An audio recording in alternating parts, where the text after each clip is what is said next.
Magandang araw. Andito na naman tayo sa ating panibagong manhwa review na ating mapapanood. Bago ko simulan ang ating kwento, huwag kalimutang mag-like at pindutin ang notification bell para sa susunod na chapter. Simulan na natin. So nagsimula ang ating kwento sa isang lalaking office worker. Isang character na hindi marunong makipaglaban na, natrap sa isang laro, na nangongolikta ng mga iba't ibang matatas na items sa kanyang inventory. Ito ay isang kwento ng isang tao na umaasa lang upang mabuhay sa mundo ng laro, na kung saan palagi itong nag-a-update at bago lang na-release. Makikita natin dito na napakadaming hindi pa malamang mga elemento at gustong patayin ang lahat ng mga mamamayan sa mundo. Dito naman tayo kung saan makikilala na nating ang ating bida na si Kim Junwoo na isang lalaking walang ari-arian, walang jowa, na nagbabasa sa latest update sa isang laro na kanyang paborito sa kanyang cellphone. Si Kim Junwoo ay isang hamak na manggagawa sa opisina kung paano ginugugol ang kanyang libreng oras para kunin ang kanyang telepono, para pag-aralan ang tungkol sa laro. Kasi wala naman siyang ibang paglibangan dahil wala siyang girlfriend, kaya ang kanyang telepono na lang ang kanyang pinagkakaabalahan. Bumalik tayo sa 2039 na kung saan nauso ang mga technology, ang bawat isa ay hindi sumasang-ayon sa virtual reality classes para sa paglalaro.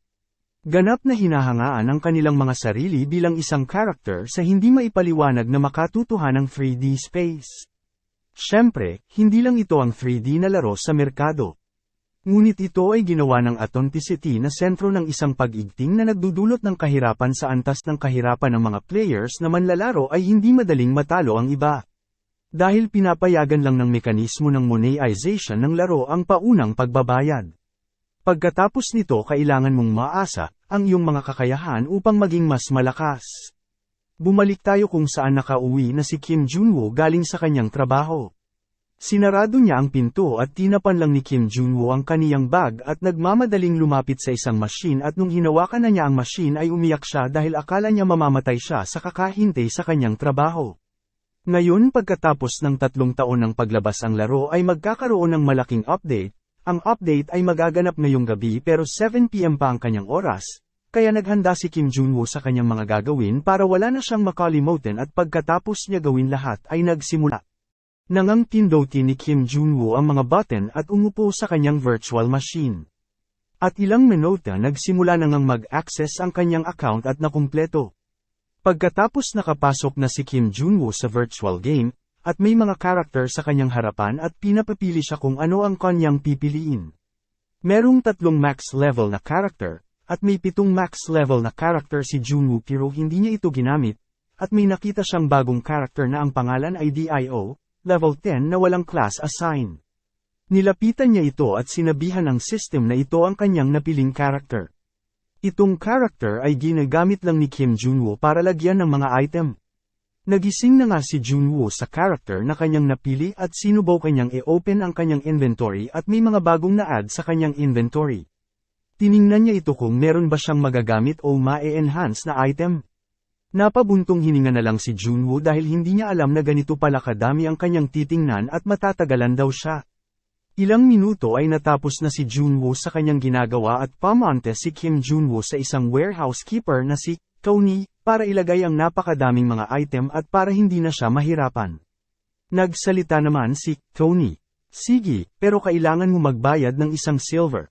Tiningnan ulit ni Junwoo ang kanyang inventory kung meron ba siyang magagamit at ito ang dahilan kung bakit pinapanatili ng mga tao ang kanilang mga storage character sa level 10, at may nakita si Kim Junwoo sa kanyang inventory at agad niya itong kinuha at isa pala itong lichen cookery knife, at dapat daw niya itong itago sa kanyang inventory hanggang sa maibigay niya ito sa iba niyang karakter. Nagtaka si Kim Junwoo dahil bakit niya daw nilagay sa kanyang inventory ang isang basura at dapat daw tinapon niya na lang yun. Ilang minuto may isang system na lumabas at isang server inspection bago ang pangunahing pag-update ay magsisimula sa loob ng 15 minuto. Hindi ito pinansin ni Kim Junwoo ilang oras may system ulit na nagsasabi sa lahat ng mga player na pumunta sila sa safe na lugar at mag-log out. Hindi ulit nakinig si Kim Junwoo dahil hindi pa siya tapos sa paglipat sa kanyang mga item sa warehouse at nagpatuloy siya sa paglipat. Akala ni Kim Junwoo na kapag oras na nag-update ay MD disconnect lang siya. Lumipas ang ilang minuto ay konti na lang daw ang kanyang ililipat na item sa warehouse at kailangan niya daw magmadali. At ilang minuto ay may lumabas na system notification, na 5 minutes left before the server update. Hanggat sa naubos ang oras at nagsimulang magluko ang system, at naging system error. Hindi na sila pwede makasend ng messages at hindi ito napansin ni Kim Junwoo. Lumipat tayo sa next panel. Sa wakas natapos na niyang ilipat lahat ng mga gamit sa warehouse at tinaas niya ang kanyang kamay dahil sa pagod at paglipat niya sa mga item niya. At dito na nga nabigla si Kim Junwoo dahil biglang nag-iba ang kanyang paligid at lumingon-lingon siya pero wala siyang makita at sinabi niya bakit daw hindi siya na-disconnect. At napamura si Kim Junwoo dahil hindi siya na-disconnect. Sinubukan niyang i-open ang kanyang system notification at hinanap niya ang logout pero wala na daw doon at bigla na siyang nagtaka dahil ang kanyang senses naging realistic.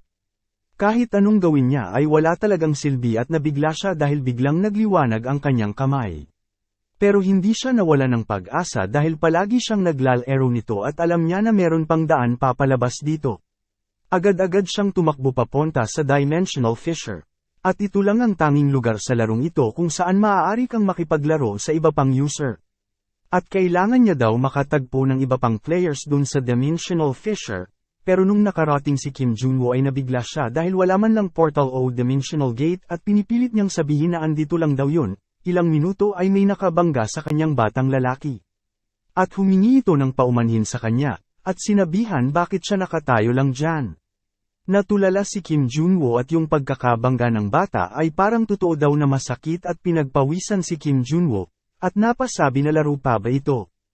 Hindi kayang tanggapin ni Kim Junwoo na basta-basta na lang siyang makukulong dito at bakit daw wala pang ginagawa ang mga sensor dapat ay kumikilos na sila dahil sa isang error sa laro. Kapag makalabs daw si Kim Junwoo ay kakasuhan niya ang mga developers sa kanilang ginawa. Makalipas ang 3 araw ay wala pa ring nangyari kay Kim Junwoo at kailangan na lang niya itong tanggapin dahil ito daw ang kanyang kapalaran. Salamat sa panunood, huwag kalimutang mag-like, at pindutin ang notification bell para sa susunod na manhwa review. Tumotok lang sa MMM Salungguhit Reviews.